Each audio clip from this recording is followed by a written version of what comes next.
Hi friends, welcome to my channel. Uttara Karnataka recipe ನೋಡಾಕತ್ತಂತ ಎಲ್ಲ ನನ್ನ ಅಕ್ಕ ತಂಗಿಯರಿಗೂ ನಿಮ್ಮ ಮನೆ ಮಗಳಾದ ಲಕ್ಷ್ಮಿ ಮಾಡುವ ನಮಸ್ಕಾರಗಳು. ಫ್ರೆಂಡ್ಸ್, ಇವತ್ತಿನ ರೆಸಿಪಿ ಉತ್ತರ ಕರ್ನಾಟಕ ಸ್ಪೆಷಲ್ ಒಂದು ಸಬ್ಬಸ್ಗಿ ಸೊಪ್ಪಿನ ರೆಸಿಪಿ ಮಾಡ್ತಾ ಇದ್ದೀನಿ. ನೋಡ್ಕೊಂಬನ್ನಿ. ನೋಡ್ರಿ, ಇಷ್ಟು ಗೋಧಿ ಹಿಟ್ಟು ಸೋಸಿಟ್ಕೊಂಡಿನಿ. ಗೋಧಿ ಹಿಟ್ಟು ಇದಕ್ಕೆ ಸ್ವಲ್ಪ ಉಪ್ಪು ಹಾಕಿ ಹಿಟ್ಟನ್ನ ಅದೋಣ ಚಪಾತಿ ಅದಕ್ಕೆ ಏನ್ರಿ ಕಲಿಸ್ಬಿಟ್ಟೆ. ಇದಕ್ಕೆ ಇಂಗ್ರೀಡಿಯೆಂಟ್ಸ್ ಏನೇನು ತೊಗೊಂಡಿ ನೋಡ್ರಿ. ಸಬ್ಬಸ್ಗಿ ಸೊಪ್ಪು, ಆಮೇಲೆ ಒಂದು ಗಡ್ಡಿ ಬೆಳ್ಳುಳ್ಳಿ, ಮೆಣಸಿಕಾಯಿ, ಕೊತ್ತಂಬರಿ, ಮತ್ತು ಸ್ವಲ್ಪ ತೊಗರಿಬೇಳೆ ತೊಳೆದು ಇಟ್ಕೊಂಡಿನಿ. ಆಮೇಲೆ ಸ್ವಲ್ಪ ಹಿಂಗೆ ತೊಗೊಂಡಿನಿ, ರುಚಿಗೆ ತಕ್ಕಷ್ಟು ಉಪ್ಪು, ತೊಗರಿಬೇಳೆ ತೊಳೆದ್ಬಿಟ್ಟು ನೀರು ಹಾಕೀನಿ. ಈಗ ಹಿಟ್ಟು ನಾದ್ಕೊಂಡು ಬನ್ನಿ, ನಾದಿ ರೆಸಿಪಿ ತೋರಿಸ್ತೀನಿ. ಇದು ಬಾಣತೇರಿ ಭಾಳ ಚಲೋ ನೋಡ್ರಿ. ಡೆಲಿವರಿ ಟೈಮ್ದಾಗ ಈ ರೀತಿ ಮಾಡ್ಕೊಂಡು ಊಟ ಮಾಡಿದ್ರೆ ಮಸ್ತ್ ಆಗುತ್ತೆ. ಹಾಲು ಬರ್ತಾವೆ ಮಗುವಿಗೆ.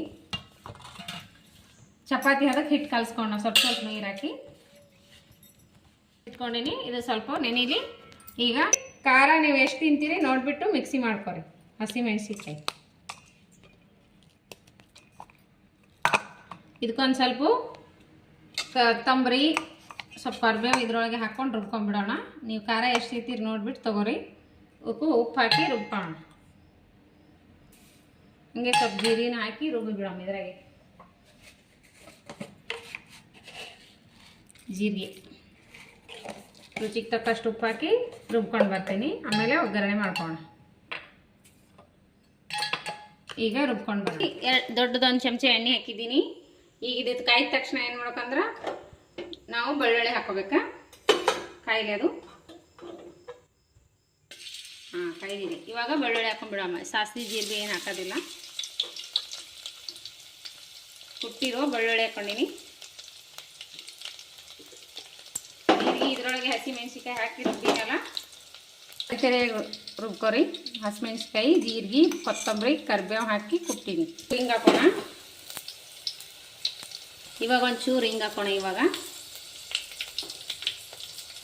ಇವಾಗ ಹಂಗೆ ಹಸಿಮೆಣಸಿಕಾಯಿ ಹಾಕೊಂಡ್ಬಿಡೋಣ. ಅದಕ್ಕೆ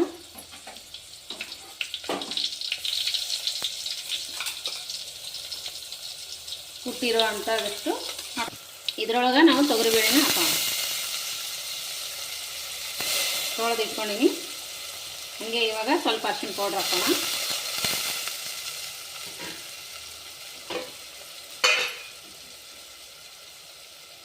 ಚಿಟಿಕೆ ಅರಿಶಿನ ಪೌಡ್ರ್ ಹಾಕಿ ಸ್ವಲ್ಪ ಮಿಕ್ಸ್ ಮಾಡಿ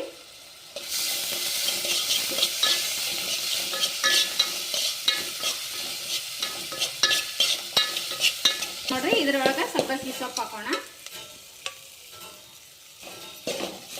ಈಗ ಸ್ವಲ್ಪ ಇದು ಇದಾದ ತಕ್ಷಣ ನೀರು ಹಾಕೊಂಡ್ಬಿಡೋಣ, ಎಷ್ಟು ಬೇಕಷ್ಟು.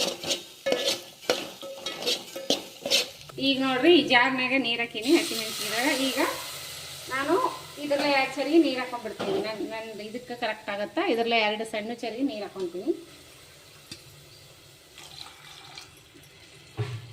ನೀವು ಹಿಟ್ಟು ಎಷ್ಟು ನಾಡಿರ್ತೀರಿ ನೋಡಿಬಿಟ್ಟು ನೀರು ಹಾಕೋರಿ. ಇವಾಗ ಇನ್ನೊಂದು ಸ್ವಲ್ಪ ನೀರು ಹಾಕ್ಕೊಂಡು ಕುದಿಲೋಕಿಡೋಣ. ಸಾಕಿಷ್ಟು ನೀರು. ಇದಕ್ಕೆ ನಾವು ಉಪ್ಪು ಹೋದಾಡಾಗ ನೋಡಿ ಹಾಕೋತೀನಿ. ಉಪ್ಪು ಟೇಸ್ಟ್ ಮಿತ್ಕೊಂಡು ಚಪಾತಿ ಮಾಡ್ಕೋತೀನಿ. ನೋಡಿರಿ, ಇಷ್ಟು ಉಳ್ಳಿ ಮಾಡ್ಕೊಂಡಿನಿ. ಇದ್ರ ಎಣ್ಣೆ ಹಚ್ಚಿ ತೀಡ್ಕೋಣ. ಎಣ್ಣೆ ಹಚ್ಚಿ ತೀಡ್ಕೊಂಡ್ರೆ ಬಂಡಿ ಹಿಡ್ಕೋಲ್ಲ. ಕಟ್ಟಿಗೆ ಹಿಟ್ಟು ಹಚ್ಬಾರ್ದು, ಎಣ್ಣೆ ಹಚ್ಚಿ ತೀಡ್ಬೇಕು. ತಳ್ಳಕ್ಕೆ ತೀಡ್ಕೊಳ್ಳಿ.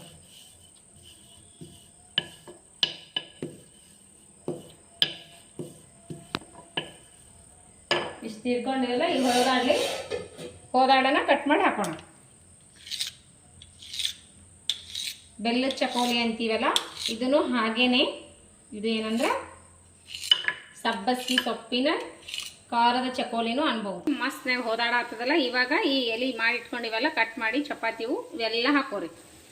ಈ ರೀತಿ ಹೋದಾಡಾಗ ಸ್ವಲ್ಪ ಟೇಸ್ಟ್ ನೋಡ್ರಿ. ಉಪ್ಪು ಕಮ್ಮಿ ಆಗಿತ್ತಂದ್ರೆ ಹಾಕೋರಿ. ನೋಡಿಕೆ ಹಾಕೋರಿ. ಇಲ್ಲ ಚಪಾತಿ ಹಾಕಿ ನಾದಿರ್ತೀವಲ್ಲ, ನೋಡಿ ಹಾಕೋರಿ. ಇವಾಗ ಇಷ್ಟು ಎಲೆ ಚಪಾತಿ ಹಾಕೊಂಡಿನಿ. ಇವು ಕುದಿಲಿಕ್ಕತ್ತದ. ಕುದಿಲಿದು ಒಂದು 10 ನಿಮಿಷದ ರೆಡಿ ಆಗ್ತದ. ಇಷ್ಟು ನೀರಿದ್ರೆ ಸಾಕು. ಇಷ್ಟು ನೀರು ಬಿಡಬೇಕು. ಇದು ಕುದಿಲಕ್ಕೆ ಬೇಕಲ್ಲ, ಇಷ್ಟು ನೀರು ಬೇಕು.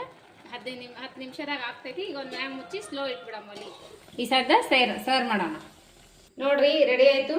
ರೆಸಿಪಿ ಮಾತ್ರ ಸಿಂಪಲ್ ಆದರೂ ಮಸ್ತ್ ಟೇಸ್ಟ್ ಆಗಿರ್ತದ್ರಿ. ನಮ್ಮ ಉತ್ತರ ಕರ್ನಾಟಕ ಸ್ಪೆಷಲ್ ಮಸ್ತ್ ಆಗುತ್ತಾ. ಇದು ಡೆಲಿವರಿ ಟೈಮ್ದಾಗ ಬಾಣತೆಯಲ್ಲಿ ಮಾಡಿಕೊಡ್ತಾರೆ ನೋಡ್ರಿ ಡೆಲಿವರಿ ಆದ ಹೆಣ್ಮಕ್ಳಿಗೆ. ಈ ರೀತಿ ಮಾಡ್ಕೋರಿ. ಇದ್ರ ಜೊತೆ ಸ್ವಲ್ಪ ಇದ್ರ ಮೇಲೆ 1 ಸ್ಪೂನ್ ತುಪ್ಪ ಹಾಕೋರಿ.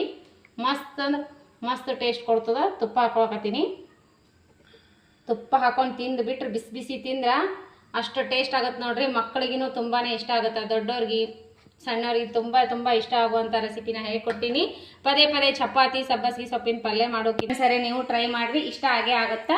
ಮಕ್ಕಳಿಗೆ ಡಬ್ಬಿಗೂ ಹಚ್ಬಿಡ್ಬೋದು. ಮಸ್ತ್ ಟೈಮ್ ಮಾಡ್ಕೊಂಡು ಊಟ ಮಾಡಿರಿ. ಬಿಸಿ ಬಿಸಿದು ತಿಂದರೆ ಮಸ್ತ್ ಟೇಸ್ಟ್ ಕೊಡುತ್ತೆ ನೋಡ್ರಿ. ನೀವು ಮಾಡ್ಕೊಂಡು ತಿನ್ನಿರಿ. ಇಷ್ಟ ಆಗಿತ್ತಂದ್ರೆ ಲೈಕ್ ಮಾಡಿರಿ. ಟೇಸ್ಟ್ ಮಾಡಿ ನೋಡೋಣ ಬನ್ನಿ. ದೌಡ ಆಗತ್ತೆ ರೀ. ಇದು ಭಾಳ ಬೇಗ ಆಗುತ್ತೆ. ಟೇಸ್ಟ್ ಮಾಡೋಣ.